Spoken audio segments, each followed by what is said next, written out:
नमस्कार साथियों, बहुत बहुत धन्यवाद आप सभी लोगों का कि आप सभी लोगों ने इतने समय तक इस चर्चा का आप लोग हिस्सा रहे। हालांकि चर्चा अंदर हो रही थी, लेकिन चर्चा के विषय में चर्चा पूरे देश में हो रही थी और इसमें आप सब लोगों की बहुत बड़ी भूमिका है, तो इसके लिए मैं आप सभी को धन्यवाद देता हूँ।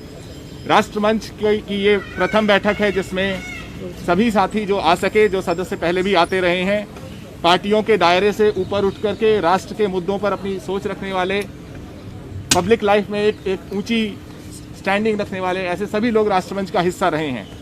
तो आज जो चर्चाएं हुई, सबसे पहले मैं उसका निचोड़ बताना चाहता हूं। जो सबसे महत्वपूर्ण निचोड़ है उसका वो ये है कि इस देश में बेहद आवश्यक है कि एक ऑल्टरनेट विजन तैयार किया जाए, एक ऐसी सोच तैयार की जाए जो वाकई इस देश के ज्वलंत मुद्दों पर, जिससे देश का आम नागरिक जुड़ा रहता है और जिससे वो आगे बढ़ने की सोच सकता है, उन मुद्दों पर वो सोच बुलंद हो।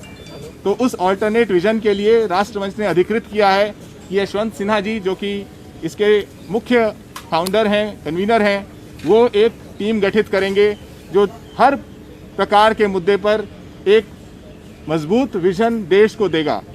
इस विजन का हिस्सा देश के नागरिक होंगे, देश की सामाजिक संस्थाएं होंगी, राजनीतिक दल इस विजन का हिस्सा बनेंगे।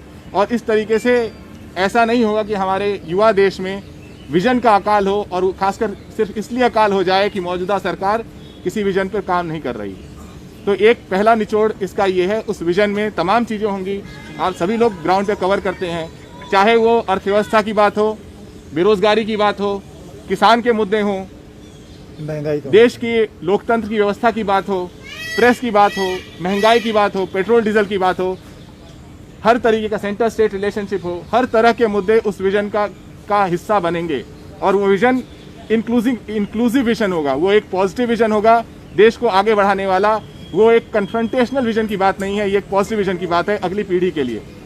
दूसरी बात जो बहुत महत्वपूर्ण है, जिसके बारे में मजीद सर ने कहा भी, कि ये अहम है कि राष्ट्रमंच एक ऐसे मंच के रूप में रहे जो सबको सम्मिलित कर सके, जिसके पास भी राष्ट्र के निर्माण की जो भी महत्वपूर्ण सोच है, चाहे वो राजनीतिक दल है या अपने तरीके से काम करने वाला कोई सामाजिक कार्यकर्ता है, सामाजिक संगठन है, स्कूल और कॉलेज से जुड़े हुए अध्यापक हैं, शिक्षक हैं, या कॉलेजों में पढ़ने वाले वो बच्चे हैं जिनके पास अपने आने वाले भविष्य की चिंता भी है और अच्छे भारत की सोच भी है।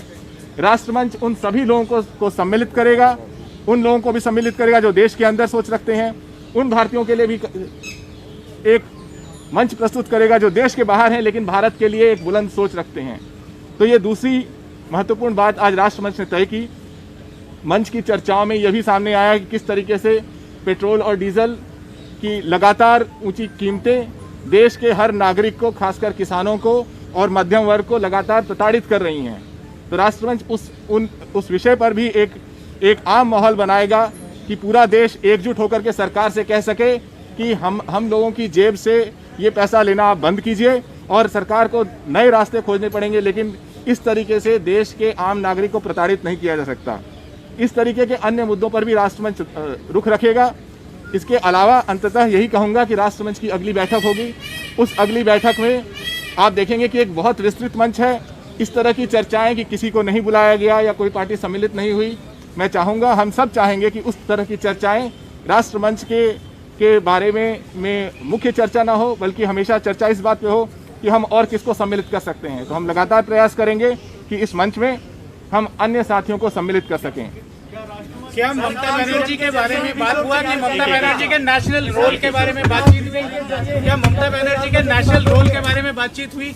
देखिए, राष्ट्रमंच में क्योंकि तमाम पार्टियों के नेता रहे, सांसद रहे, पूर्व सांसद रहे, प्रोफेसर अरुण कुमार जैसे अर्थशास्त्री रहे, जस्टिस AP शाह रहे, जावेद अख्तर जी रहे, इन सभी लोगों ने जो बातें रखी हैं वो विस्तृत हैं। वो किसी एक नेता पे केंद्रित नहीं है, वो किसी के पक्ष में या विपक्ष में नहीं है, वो इस विषय पर केंद्रित हैं कि इस देश को एक ऑल्टरनेट विजन चाहिए। और इस देश में इतने ज्वलंत मुद्दे हैं और इतने कुशाग्र लोग हैं, इतने बुद्धिजीवी हैं, इतने राजनीतिक कार्यकर्ता हैं, सामाजिक कार्यकर्ता हैं कि जो उन मुद्दों को सामने पटल पे रख सकते हैं आम नागरिक के लिए। सर, ये विजन के जरिए ही क्या विकल्प तैयार किया जाएगा? ये बात अल्टीमेटली जो बातें उठा रहे हैं उसका समाधान एक पॉलिटिकली तरीके से देनी पड़ेगी। तो क्या मंच पॉलिटिकल सॉल्यूशन देगा 2024 के चुनाव में? हम ये मानते हैं कि जब देश के मुद्दे, जो उसके मुख्य मुद्दे हैं, जो आम नागरिक के रोजमर्रा जीवन की बेहतरी से जुड़े हुए हैं, जब वो मुद्दे सामने आएंगे तो अपने आप उस तरह के सॉल्यूशन उभरेंगे। महत्वपूर्ण ये है कि नागरिक कौन सी मुद्दों को प्रधानता देता है और वो मुद्दे इस देश के भविष्य को निर्धारित करेंगे। Sir, when is the next meeting, sir? Any plan for the next meeting? Any schedule for the next meeting? Political चर्चा नहीं हुई। इनकी बात कर रहे हैं। 2.5 घंटे तक मीटिंग चली, कोई पॉलिटिकल दोनों चर्चा बातें, नहीं दोनों आपकी बात जो है अगली बैठक कब होगी उसका भी दिन तय नहीं हुआ है, लेकिन उससे पहले ये प्रयास किया जाएगा कि उसमें तमाम पार्टियों के लोगों को जो एक राय रखते हैं उनको सम्मिलित किया जाए। और जो आप कह रहे हैं कि 2.5 घंटे तक बैठक चली, जब इतने महत्वपूर्ण काम करने वाले लोग, विभिन्न विषयों पे काम करने वाले लोग जिनकी इंडिपेंडेंट पब्लिक स्टैंडिंग है, जब वो साथ आते हैं तो ये जो भी चर्चाएं होती हैं वो देश के राष्ट्रीय और राजनीतिक मुद्दों पर होती हैं।